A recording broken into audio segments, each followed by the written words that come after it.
Hello, and today I'd like to talk about doubts and fears because it seems like, at least in my experience, um, doesn't matter how many great experiences I have, spiritual experiences, my monkey mind always finds a way to bring up some kind of doubt and fear, and uh, and it usually revolves around whether these love notes are actually coming from Mary Magdalene or not.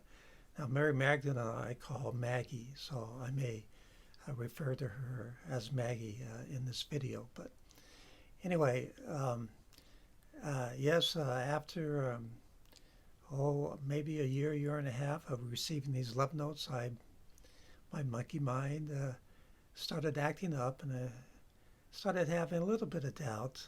Not a lot, but just it was there. And so um,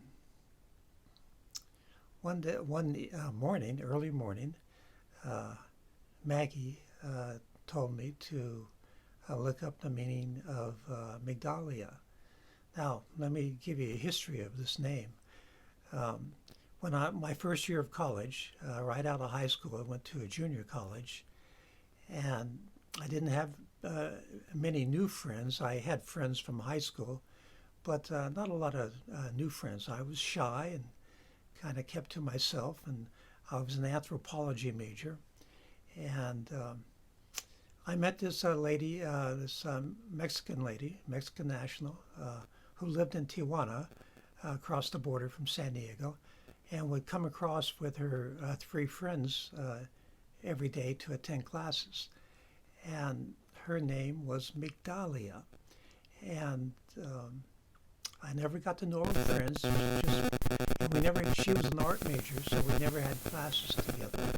But in between classes, whenever we saw each other, we'd spend time together, and and so we had a nice relationship, nice friendship, and uh,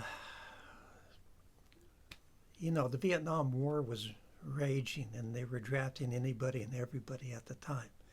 So I had a choice. I could go to Canada. I could burn my draft card and get arrested, or I could go into the Army. And I didn't want to be drafted because I wasn't about to, become cannon fodder for the politicians. So I decided to enlist. And by enlisting, I went into the Army Intelligence Service, and at least kept me out of being a grunt, somebody on the ground walking through the jungles if I were to be sent to Vietnam. Um, but anyway, my last day of class, I remember had gone to my car to get my books, and I was walking through the parking lot, and Migdalia and her three friends were leaving for the day, and Migdalia was in the back right corner of the car, and actually it was her four friends because there was two friends in the back with her, and then two friends in front.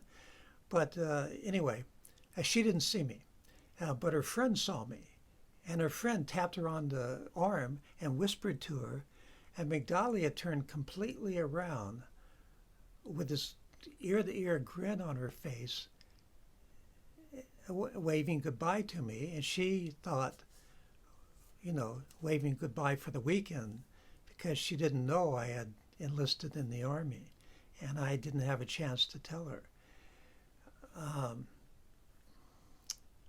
Now, Migdalia was somebody you could never forget. Uh, she had this long black hair that went past her buttocks that looked like silk. She had this regal Aztec nose, and it was just beautiful. I mean, if she walked into a room, everybody would notice her. And now this becomes important later because that was one of the reasons she made such an impression on me. and there was a reason she made that impression. But anyway, fast forward now to a year or so ago, where I'm having these doubts, and Maggie tells me to look up the meaning of Migdalia. And, you know, I haven't thought about Migdalia for a long time. And so I thought, well, Migdalia, why does she want to? So I look it up, and the meaning in the dictionary was flower. I thought, well, okay, yeah, she was beautiful, like a flower. Okay, well, what does that have to do with anything? And so the next morning, Maggie says to me, look up the meaning of Migdalia. And I said, well, I looked it up. It means flower. She says, look it up again in a different source. So she didn't tell me the source. So this time, first time I believe I looked it up in a dictionary, a hand dictionary. Second time I looked it up, I think I Googled it. But the second time, it said Migdalia, a derivative of Magdalena. And what Maggie was telling me was that she was with me back in those days through Migdalia. And Migdalia turning around like she did with that ear-to-ear grin and waving to me. Mary Magdalene was telling me through Migdalia that I was going to be okay in Vietnam. Now, this is what happened in Vietnam. I went to Vietnam in May of 1969 to May of 1970. When I first got into country, I spent a week in Saigon. Everybody knows you just arrived because you're clean, right? Your uniform's green, new green. And a lot of the Vietnamese would ask me, well, where are you going? From Saigon, where are you stationed? I said, well, I'm stationed in Pleiku. It didn't mean anything to me. I didn't know what Pleiku was. But every single Vietnamese that I said that to just said, oh no, that's the worst place you can go. That's the most dangerous place you can go. Well, what was I going to do, right? That's where I was stationed. So I got to Pleiku, and just about every weekend, the air base next to us would get mortared by the Viet Cong. And and they would never mortar us. Now, look, we were doing important stuff, right? We were listening to the communications between Hanoi, the capital, and the guerrilla units in the south, and we were breaking that information and supplying it to our forces. So that we thought that was pretty important, and but we never got hit. The air base would always get hit. And it got to the point where after a while we became so complacent. The air base would get hit, but we would have to go on high alert every time. So we'd have to get all our stuff on and our weapons and run down to the bunkers, right? And it got so complacent that after a while we just started getting mad that the air base was getting hit. And so sometimes we would just walk down to the bunkers. I know one time the CEO, the company commander, came by and stopped and yelled at us to get going into the bunker. But anyway, for the whole year I was there, we never got hit. And then it was time for me to leave. And I had to go down to Saigon for about a week to wait for my paperwork to come through before I could leave to come home to the States. And while I was in Saigon waiting, I got word that the trailer, now the stuff we were intercepting was highly classified, so we worked out of trailers on top of trucks that in case we ever got overrun by the Viet Cong, we could move out of there quickly and destroy everything while we were moving out.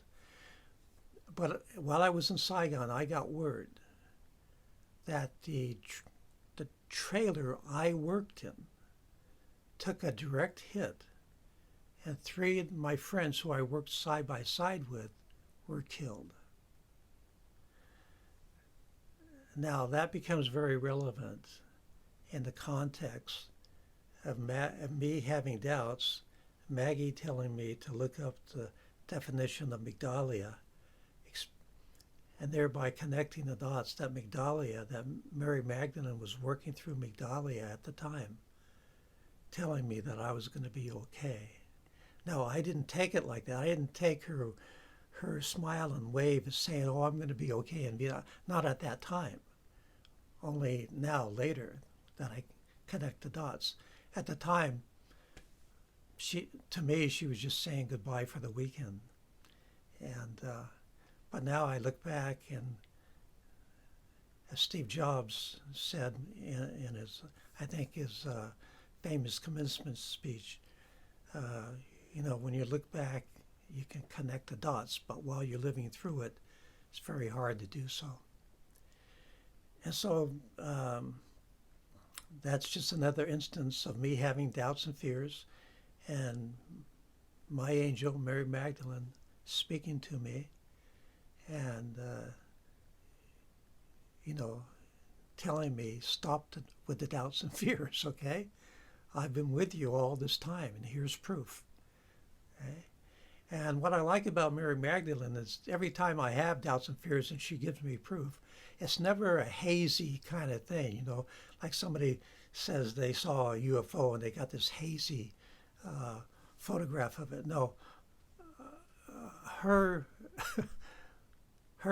signs to me are very definite, very clear, and in my mind cannot be refuted.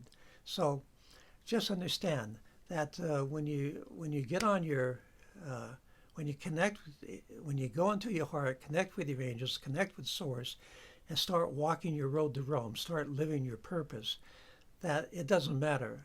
Your monkey mind is always going to be there, and it's always going to throw up doubts and fears.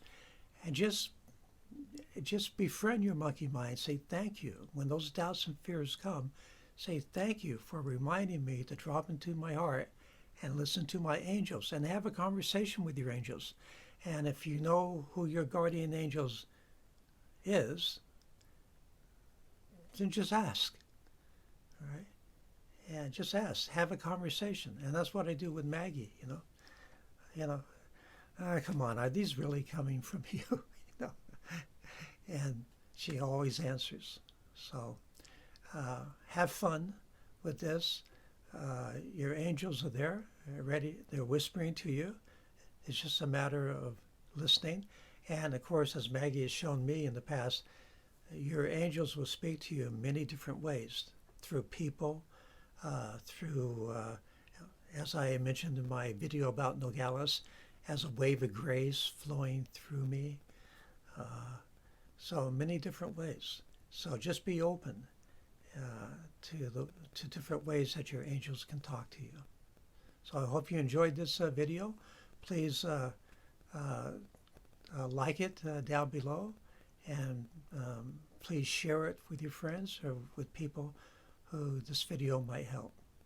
So I'll see you in the next video. Thanks for watching.